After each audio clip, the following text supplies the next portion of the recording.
mean, $1 million really isn't that much money anymore. I'm pretty sure I'd still have to meal plan.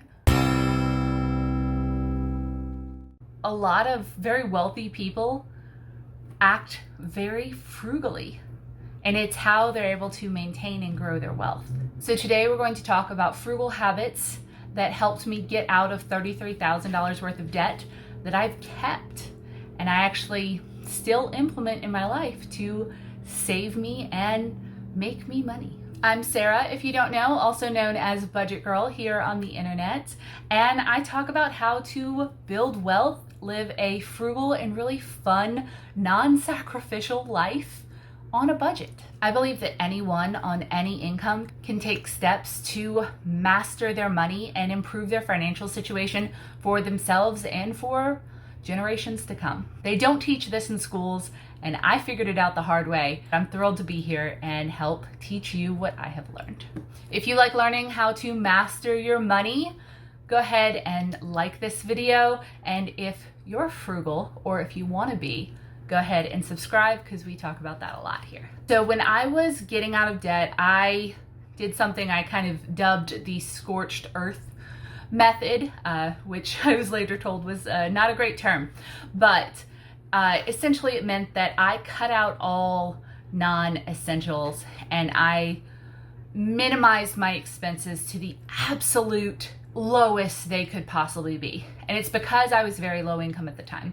My monthly check that I lived off of was $1,600. And this was when I started in 2013. I was living in a really bad apartment that cost $400 a month and in South Louisiana. And I did a lot of things that some people would consider kind of too far or crazy in pursuit of my debt freedom goals.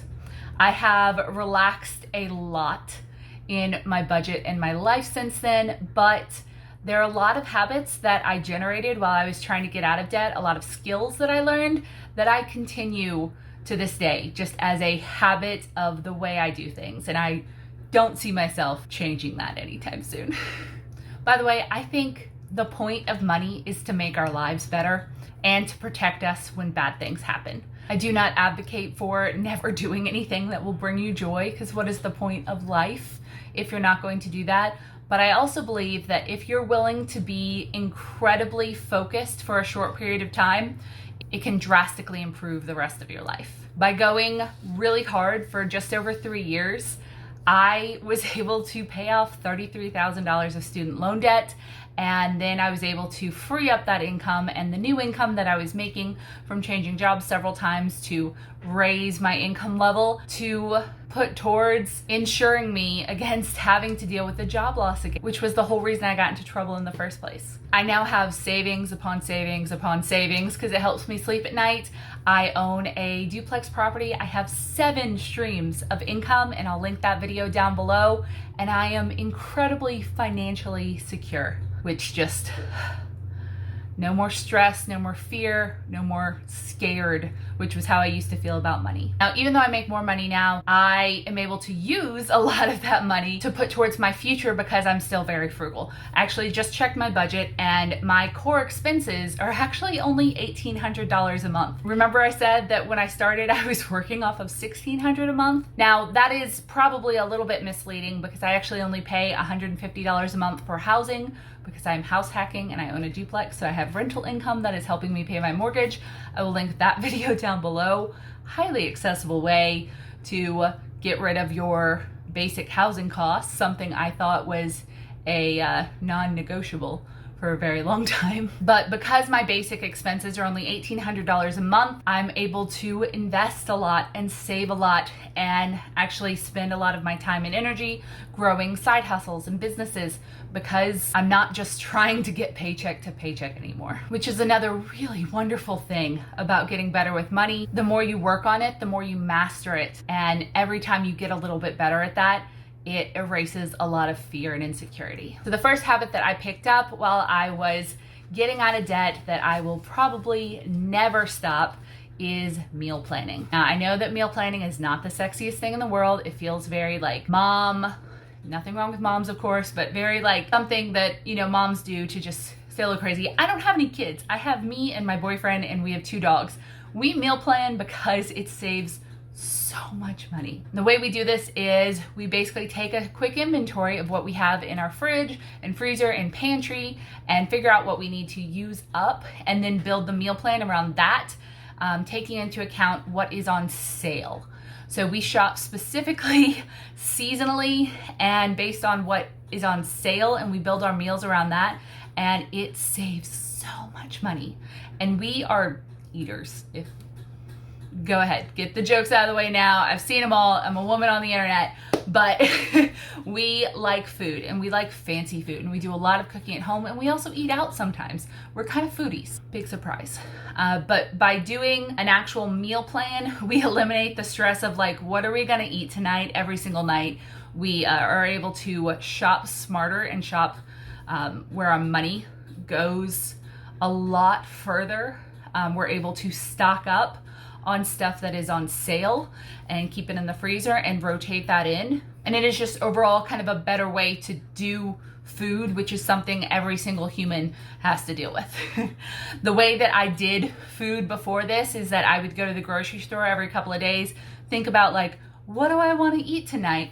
Load up my cart with a bunch of elements that didn't actually create any one meal, and then I was constantly throwing stuff away. Not a good plan. Not a good plan. The second frugal habit that I will probably never ever get rid of because it improves all facets of my life is keeping a wish list of things that I need or want, and consulting that anytime I want to go shopping. The way I was raised was that shopping was a hobby. It was something that you did to fill time. And that became a problem when I was out on my own and I didn't have any money anymore, and I was taking out student loans to go shop with, essentially by taking out extra student loans and just purchasing things to fill my house because either they were a good deal or because it looked cool. The entire world is out there to sell you things, and it's very easy to walk into a store and decide that this thing that you see, this pretty thing, will fix your life or will make you the person that you want to be. And ever so rarely is that actually the case, if not never. So specifically, I utilized this when I was getting out of debt, where if I saw something that I wanted, I was not allowed to buy it. I had to put it on my wish list and then wait 24 plus hours. And if I still wanted it then and could afford it in my budget, I might go get it. But almost 100% of the time, I would forget to even write it down on the wish list. And obviously, I survived without it. This is also extremely helpful as far as like a personal wardrobe comes along. I tend to shop almost exclusively for dresses because all I then have to do is like do shoes and maybe jewelry. And I don't have to try to match tops and pants because I used to have a really bad habit of purchasing tops or pants that didn't go with anything else that I owned. And I had these like giant holes in my wardrobe and therefore nothing to wear. So actually keeping track of what I needed when I like put on an outfit, I'm like, okay, I could really use like a small red belt to go with this. Putting that on the wish list and then reviewing that when I went shopping actually helped me build a more well-rounded wardrobe and be able to use more of the things that I had invested my money in. Same with anything in your house. And finally, it serves as a perfect place to get gift ideas from. When your birthday or Christmas or something rolls around, all you gotta do is pull out the list and scroll through it and see what you could use and what would be like a really useful thing for you, so you don't get like a bath kit in a sense you don't want. And also you didn't want the bath kit. Actually using that to get things into your life that you want and need, excellent for everyone involved. Number 3, so the wish list also comes in handy when you're shopping secondhand, which is tip number 3. Always shop secondhand first. I cannot tell you the number of things in my house that are secondhand, but I can tell you it is more than the number of things that I have bought new. If you are willing to keep a list of things that you are looking for and want and need, and if you are willing to potentially like fix stuff up a little bit with DIYs, which I will talk about in a minute, you can absolutely save so much money. Like down to my pots and pans. I have Calphalon pots and pans that I found at the Goodwill for $2.99 that were brand spanking new. If you're willing to look for what you want with a curative eye and just kind of be able to get past kind of the clutter of secondhand shopping, you can get almost everything that you need from there, especially homeware, outdoor, anything for like your yard, pets, furniture. Almost always can get it secondhand. Specifically, I have had a hard time finding clothing at thrift stores because big girl, but I have been able to find some pieces before. However, every single plant stand in my home came from a secondhand store. And most of my furniture, and most of it is better quality stuff than what I could have gotten at like IKEA or Walmart, or what I would have had to purchase had I only been interested in buying it new on my budgets. Love secondhand shopping. So good for the environment. And it's also pretty great for kind of recovering hobby shoppers. If you can remember that just because it is a good deal does not mean that you need it. So use that in tandem with the wish list. Use it to just power up your frugality. You will get it, I swear. Number 4, if you must buy new, look for discounts. Make it a habit every single time you are shopping, whether in-store or online, to look for a discount before you check out. There are some really great websites like Camel, which will price track stuff for you. Great if you have a wish list to put things in so you can track prices over months because you're patient and you're frugal, so you will wait for the best deal on things if you need them. And also, one of my favorite things is Rakuten. That will give you cash back on any online purchase, and they'll also search for coupon codes for you. And honestly, if Rakuten doesn't have it, then I will search my other savings browsers and I will do a quick Google search for, Old Navy discount codes, March 2020, whatever it is. And then I'll have to re-enable Rakuten because they get mad that you go to like a discount site. Obviously not sponsored, but that's okay because full price is for suckers. Everything goes on sale. Everything. And honestly, it's up to you to know when the price is good.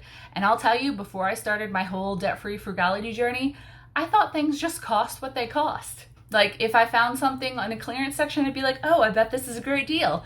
Now I actually have kind of a mental catalog of how much I'm willing to pay for different types of things. And also, what is a good deal, especially with like food.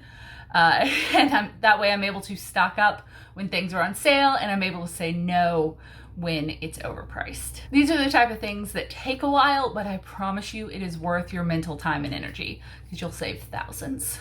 Okay, number 5, DIY or do without. Now, don't get me wrong. Sometimes it is absolutely worth paying someone to do something for you, either because you don't have the expertise or because it is worth it to you to not do it yourself. For instance, I've said this many times before on my channel, but I don't cut my dog's nails. Actually, I will cut Maggie's nails because she doesn't make a big deal out of it, but Rory's nails, we truck her down to the vet's office up the street, and I pay happily, every single time, $12. Yep. To get them to trim her nails for her because she is a giant 50-pound baby. And when I used to cut her nails, it involved me basically wrestling her to the ground. Both of us ended up crying. I never even cut her, I swear. But she hates it so much. I think it's the pressure that she would cry and the dog would scream. And I would have to like hold her down and trying to clip her and trying not to cut her. And it was just, it took years off my life. I swear. But at the vet's office, they're able to like put her in the thing where she like stays still or something, and I can still hear her cry, but I'm not the one doing it to her. And that has improved our relationship. Worth the $12 every single time. However,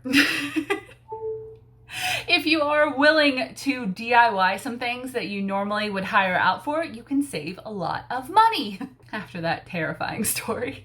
And just because you can afford to pay someone else to do something doesn't mean that it might not be worth the time spent to just do it yourself. So my general theory is that if I can do it well enough myself, I try not to pay for it.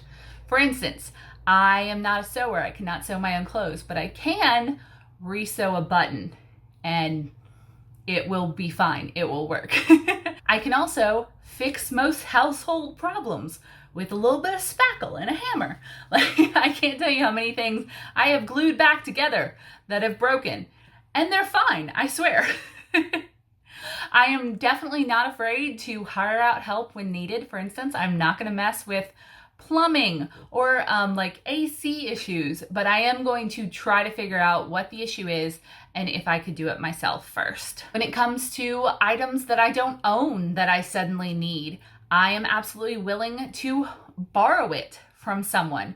Ask around to my friends like, hey, does anyone have a tool that I don't have that I only need for one project? I'm not afraid to try to barter for it. I make some homemade concrete pots, and I have traded that for like soil and perlite that I've needed before within like our local plant club. If someone is willing to give me something that they no longer need for free, I'll always try to return that with like some homemade food or something like that. So everyone kind of is getting something out of the deal. And I'll also attempt to figure out how to make do without it. A lot of times tools are great, but there was something that people did to accomplish the thing before that tool was invented. You might just have to go a little old school on it. You probably know what are the non-negotiables in your life that you are absolutely not going to like DIY or do without, but consider as you're making like your monthly budget and as you're doing things, if maybe cutting your own lawn instead of hiring it out might be worth it for a year or two while you're saving up for something big, or potentially even like cutting your family's hair yourself. I have done it before and it was fine. That is probably a real non-negotiable for some of you, but I used to have hair down to my butt and it was not a big deal to just kind of cut it myself. It was fine, I swear. I do pay for it now. But I still go to a really cheap haircut artist. It's $18. They don't wash your hair. Which is fine. I am willing to do that myself. As much as I enjoy the whole like getting your head massaged part of a salon visit, I would much rather save $30 and go to the really nice hairdresser that cuts a little bit of cost by not washing and drying and shampooing your hair. She just cuts it. I just make sure to go in with clean hair. I really think that frugality and building a life that is well spent is a lot of little things that are done to accomplish your goals, especially if you are on a lower income level. Those little monthly costs can really add up to an amount of money that could be used to better your entire financial life. The big costs are big too, but the little frugal habits that you can put into place absolutely make your life just a little bit easier and let you have a little bit more wiggle room. And these are habits that you can keep forever. It has been 4 years almost since I got out of debt, and I am definitely still doing all of these things. They are habits, they are ingrained, and I think my life is better for it. I would love to know what frugal habits you have, and if there are any that you definitely plan to give up once you've reached some money or personal finance goal. Maybe if I'm a millionaire, I'll quit meal planning. Maybe. I don't know. We'll have to see. Okay, I hope you guys enjoyed this one. Please like and subscribe if you did. And don't forget to visit budgetgirl.com for tons of free frugal tips, resources, hacks, and even like printables and recipes and stuff. Love that. I will see you guys next time. Bye. I mean, $1 million really isn't that much money anymore. I'm pretty sure I'd still have to meal plan. I mean, you could go out to eat a little bit more, but still like just a structure of like, you know, maybe eat out a few times a week and then plan what to... My brain's a weird place. I'm sincerely just sitting here thinking about it. Like, what level of money would I have to reach to not care what food costs are anymore? Like, would I actually pay, you know, $6 for like a little 8-ounce thing of like blueberries or blackberries? That seems bananas to me. I only buy fruit on sale at Aldi.